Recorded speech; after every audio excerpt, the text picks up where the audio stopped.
Hello and welcome to our first instalment of Business Growth for Spiritual Entrepreneurs. Can I just say that I am so excited to be a part of SpiritSaid magazine. I can't wait to go through the next few months delivering each and every instalment of how to best grow a business, how to look after yourself whilst running a spiritual business, how best to market, just basically all the do's and don'ts for running a spiritual business. And I will be sharing areas where I have gone wrong, mistakes I have made, and things that we can all learn from, because I think it's so important to not only share these things to help others, but to normalize making errors in business, because we all do it and there's absolutely nothing to be ashamed of. So before I dive in to some business tips, and in today's episode, I will be giving my top 5 tips. But before I do that, I'd really like to introduce myself and tell you a little bit about who I am, where I came from, what I've done, and what qualifies me to tell anyone what they should and shouldn't be doing. So I'm Amy Sharpe, I'm 34 years old, and I live in a very small village in West Yorkshire. My history, my working history, is one of a sales and marketer. So from the age of 19, I started in advertising sales for a local newspaper. And over the years, I got promoted to bigger newspapers and then ended up working in a city. Then I went to work for a local radio station, again in the sales and advertising side. I then went on to work for a marketing consultancy and then on to Yell.com. So I learned to sell digital advertising and websites and got into video and all that sort of stuff. Then at that point, I decided it was time to step out on my own. I've always had a pull and a draw towards being an entrepreneur and to being my own boss. And so at 29, I launched a Sharpe Insight, which was my first company and was a sales and marketing consultancy. So within that firm, I helped businesses with their marketing campaigns. I also taught people how to sell and how to market. And I launched a series of networking events to help businesses grow together. So I have years and years, over 10 years of sales and marketing experience. I also have experience of running a non-spiritual business. And then a couple of years ago, I launched Upwood Healing and Mediumship, which started off as a wooden lodge, which is just beautiful. A wooden lodge on the moors in Haworth, where I gave massage, healing, Reiki, spiritual treatments, readings, that sort of thing in the lodge by myself. Over the last 2 years, I have grown that business to a point where I still have the lodge, the physical business. However, I only work at the lodge 2 days a week, and I have 2 therapists who work there the rest of the time, Hilary and Jane. I also teach mediumship development, I teach law of attraction, I teach card reading. I have lots and lots of areas where I coach and teach others. And just this year, I launched Upwood Academy, which is an online learning platform that, fingers crossed, in the future will become a physical school for spiritual people and healers. And I'm also in talks with a business investor to launch another business under the Upwood umbrella at the end of this year, which will take healing to a whole nother level. So I am very much a successful business person. I'm a successful spiritual entrepreneur. And what I'm passionate about is helping other people succeed. It makes me feel good. It's something I enjoy doing. I love to be of service. And because I'm a massive, massive advocate of the law of attraction, I really do believe that if you are not of service to others, you will not attract from the universe what you truly deserve. Okay, so being of service is extremely important to me. Now, that was just a little bit about me. I hope it wasn't terribly self-indulgent, but I just want you to know why that I'm qualified to even tell anyone what they should and shouldn't be doing, or could and couldn't be doing. I don't like the word should very much. But let me dive in, okay? So if you're at the stage where you have a spiritual gift or a spiritual interest, but you haven't actually taken the leap into being your own boss and you haven't started a business, that's fine. You're welcome here and you'll learn a lot, okay? If you are working part-time and you've just got your toe in the water and you're working as in a spiritual or holistic business part-time, again, you're more than welcome and you'll learn a lot here, all right? If you're actually running a spiritual business, but it's not going how you want it to go, or you're finding blockages, you're coming up against obstacles, you feel that you're struggling financially, then this is absolutely for you, okay? So this is about growing your business without losing sight of your principles, your morals, and what you want that business to be. It is very, very difficult for the first timers to maintain a spiritual business in what is a corporate world. Okay, and so I am here to help you bridge that gap and get comfortable with being an entrepreneur and being a business owner whilst also being a very spiritual person. All right, so my spiritual background started when I was 19 years old. I joined the local spirituals church. I went nearly every Sunday. I used to sit there, and for me, it was always about the philosophy. Oh yeah, I love the readings. Everyone loves readings. They're fantastic. But whilst I was sat there and the mediums were sharing their 15 minutes of philosophy each week and giving their spiritual take on the world, I just used to sit there with big doe eyes like, wow, this is amazing. I want to do that. And so for me, even though I've always wanted to be a medium, and I developed over 13 years because I really wanted to be a good medium, and so I took my development very seriously and very slowly, for me, it was the teaching and the sharing knowledge that really inspired me. And that's why I love giving readings, and it's something that I will never stop doing. But to me, the teaching and the sharing of the knowledge is far, far, far more important. Okay? So, the biggest tip that I can give anybody in a spiritual business is to be authentic. Now, being authentic does not mean being what everybody else expects a spiritual person to be, because that's not being authentic. That's trying to give people what they want. Now, the reason that this will not work long term is because it's exhausting. It's absolutely exhausting being something you're not and being so careful not to trip up and not to let something slip out, or not to just for a second kind of step into your own personality instead of the persona that you put out as your business front, okay? And it sounds obvious, but I have seen so many people do this. And the thing is, there was nothing wrong with their authentic self. They just felt that either it wasn't good enough, or it wasn't loud enough, or it wasn't love and light enough. I'm not a massive fan of the love and light. It's not something that's in my vocabulary that I feel comfortable with, and that's okay. You can be a completely spiritual person and not feel comfortable with saying namaste to people, and that's okay. And that's what I want to get across, okay? You should be authentically you. Now, I'm not a swearer, so when I work, I don't swear. I follow other mediums and other spiritual workers who swear a lot, and that's okay because it's authentically them. And their market and their followers will be either swearers themselves or absolutely comfortable with working with someone who swears, okay? So although it's not for me, I do not frown against other people being authentically them. If that is their way and their personality, and they are trying to be all holier than thou, first of all, they will come across as being inauthentic. It will come across. But secondly, they're going to slip at some point and a swear word's going to come out, and then it's going to be like, because the people following them won't be the people that are accepting of it. So being authentic doesn't mean being perfect or being what you think a perfect spiritualist would be. It means being truly who you are, because there are so many different people in this world, and the right people will be drawn to the right spiritual business, okay? So be authentically you, and you will attract people who are authentically your right customers, okay? So be authentic from day one. If you're watching this now and you're thinking, oh no, I didn't set out as authentic, I've not been myself, then what I would suggest to do is very slowly introduce your actual self. Start introducing your authentic self bit by bit by bit. And the ones that don't really gel with that will just slowly decline out. They'll just slowly drain off. And at the same time, the right ones will be coming in at the top, okay? And so very slowly, without a big sharp shock, you can filter out so that you can become your completely authentic self and have the right customer base for you, okay? So nothing in this world is unfixable.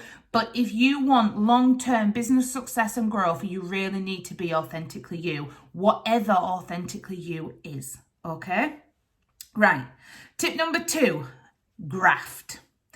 I am not the right coach for you or the right person to help you make your business a success if you do not want to graft. Now, there are different coaches for different people. There are different business styles for different people. I'm not judging, okay? Some people do want to just make a quick buck. Some people do want to be a millionaire with the least amount of effort possible, okay? And that's all right if that's what you want. But my tips and my advice and my guidance mean graft, okay? You're going to have to work at it. If you want to implement the things that I'm going to teach you over the next few months, you are going to have to be okay with hard work. So I graft. I work hours and hours and hours. I'm a little bit of a work addict, but because my work is my life, of course, it's never going to be a 9 to 5. So 3 days a week, I work 12-hour days.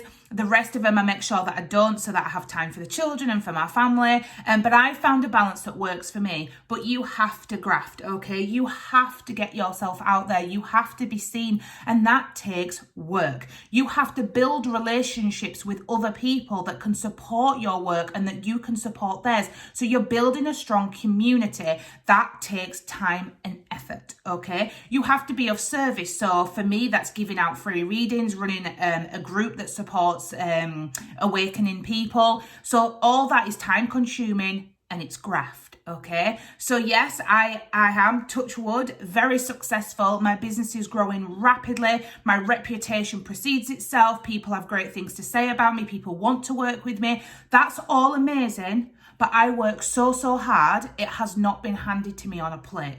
Okay, so if you want to get on board with this series and you want to come over the next few months with me and really grow your business, then that's amazing, but be prepared to graft, okay? Top tip number 3, positive thinking, okay? Now, for this one, I don't mean to the point of fake thinking, okay? There is a difference between actually believing that positive things will happen and that you will have the growth you deserve and just repeating things that you don't believe in your mind over and over again, thinking that that's positive thinking, but it's not, okay? So for me, it's really genuine positive thinking. If you want to either grow or start a spiritual business and you are sat now going, oh, well, I'll never be as good as them. And I'm not going to stand out. And I'm never going to be able to go and do lives. And I'm not, it's just going to be a mess and it's just going to fail. And I don't even know why I bother. If you're sat thinking that, I guarantee you that that's exactly what you're going to get. Okay? I can't think of a time I've come across someone who was so sure that they were going to fail and then they succeeded. Okay, because you have to believe that you can succeed. You have to believe that you're doing this for the right reasons and that means you will get the right results. Okay, now it seems really obvious, but the amount of people that go into a business or want to grow a business but don't feel that they're worthy of it is absolutely massive. So if I do nothing else over the coming months, I will get you to see that if you've got a draw to be a spiritual entrepreneur, then that is exactly what you are supposed to be doing. Therefore, you are completely deserving of it. You are completely worthy, and you will make a difference to people and ultimately the world if you follow that intuition and you walk the path you're supposed to walk, okay? You have to believe in yourself. You have to believe in the difference that you're going to make. This is what's different about being a spiritual entrepreneur and any other entrepreneur, okay? Because we have to believe that our service and the work we put in is going to change lives. It's going to make a difference, okay? And we have to believe that we matter. And it's not about ego, and it's not about thinking we're better than anybody else. I don't think that I am better than any other spiritual entrepreneur. I think that I've had some really great luck. I think that I've worked really hard. I think that my authentic nature has really elevated me, but I don't think I'm better than other people. I refer to other spiritual workers as my colleagues. I refer work to people. I advertise people on my social media. If I think somebody's great, I really support them. I don't ask for anything in return, okay? Because they are my colleagues, and you support your colleagues and you you help your colleagues. And when you need that help, you will get it back, okay? So there's no competition. Don't be sat there thinking, well, so-and-so's better than me, or I'm never going to be on their level. You absolutely are, because we are all the same. We all come from spirit, we are spirit, and we go back to spirit. And we're on our paths to do our own thing, but we're all intertwined together, okay? So please, please, please, don't set out to start or grow a business with the mindset of I'm not good enough, okay? Because you must believe in yourself if you are going to grow and going to succeed in business, okay? Right, tip number 4, okay? Know your market. Now, I don't just mean know your ideal client, because that's slightly different. And we will, as the weeks go on, I'll break all these things right down, okay? But right now, I'm not talking about knowing your ideal client. I'm talking about knowing your market, because there are different marketplaces, different pockets of potential customers and clients in different areas. And you must know the market that you are addressing, okay? So let me give you an example. On a Sunday afternoon, when I've had a nice pamper session and I've got my hair's all wet and I've got no makeup on, I'm in my dressing gown, I can make TikTok content.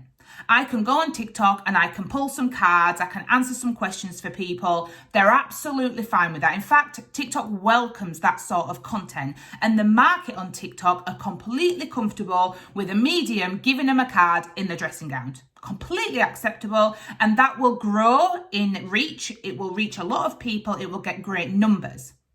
If you went onto Instagram and you were not well presented, you had your dressing gown on, you had wet hair, and were sat in the same place reading those cards, Instagram are very, very precise about the quality of content that you put on there. Okay, they want a level of professionalism. Therefore, Instagram would not push your content out. You wouldn't get the reach, you wouldn't get seen, and therefore it'd be a waste of your time. That time would have been much better spent on a different platform, okay? And so it's about knowing your market, knowing where your different client bases sit, and then adjusting your message and your content that you push out to grow your business to be seen in the right way to the right markets. Now, this we will spend a lot of time on over the coming months so that you really start to understand where your time is best spent to get that growth, okay? Because if you're spending lots of time in the wrong area, you're not going to move. But if you're spending lots of time in the right area, you're going to see your numbers go up and up and up. And those numbers could be in followers, those numbers could be in sales, those numbers could be in clients, it could be in reviews. It completely depends what your business is about and what customers you're trying to get, how the growth will happen. But I guarantee you, if you get your market right and you're marketing in the right way to the right people, your numbers will skyrocket, okay? Right, top tip number 5, okay? Never, ever, ever undervalue yourself. Now, this isn't the same as when I talked about knowing your worth. I mean literally in your pricing, okay? Now, this is always the first question I get every time I get a new client that I am coaching on a one-to-one basis. They will literally say to me, how do I get comfortable with charging people? Now, for as long as I can remember, spiritual work, particularly mediumship, but healing as well, has been referred to as having a gift. When you give someone a gift, you do not then put your hand out and ask them for some money, okay? You've got to get away from calling it a gift. Now, anyone within the industry, and I don't like the word industry for what we do, but in terms of in a business workshop, we're just going to have to get comfortable with the word industry, okay? So for now, we're going to call it the spiritual industry, right?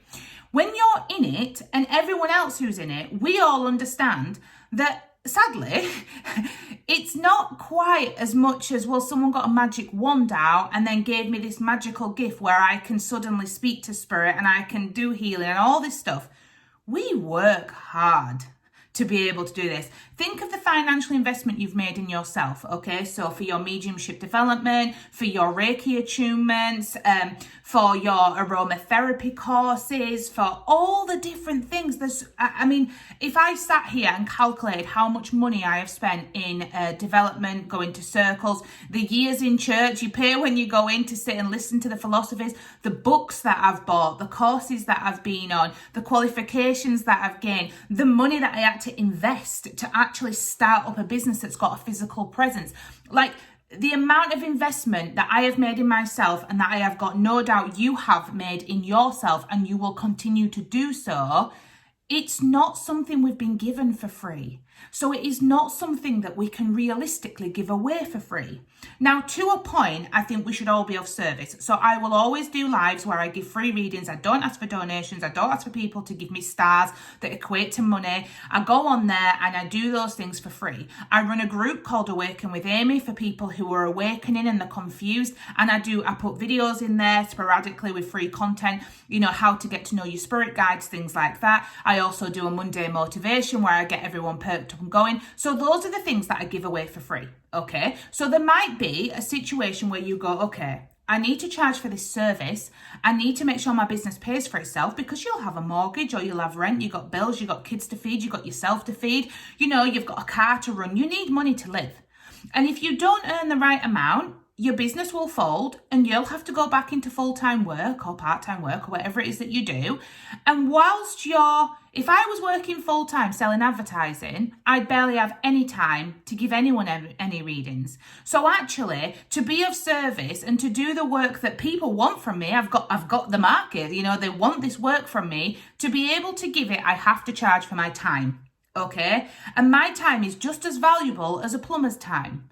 And my time is just as valuable as a builder's time, okay? And you would never expect them to come and work for free. And I've just got extremely comfortable with that. And if you are going into a spiritual business now, or you are wanting to grow a spiritual business, you have got to get comfortable with the fact that your time is valuable and you were not given some special gift that it's your duty to go and give to everybody else. Find something that you can give for free to be of service and to show spirit that you are grateful for what you've got and that you have the ability to do this as a business.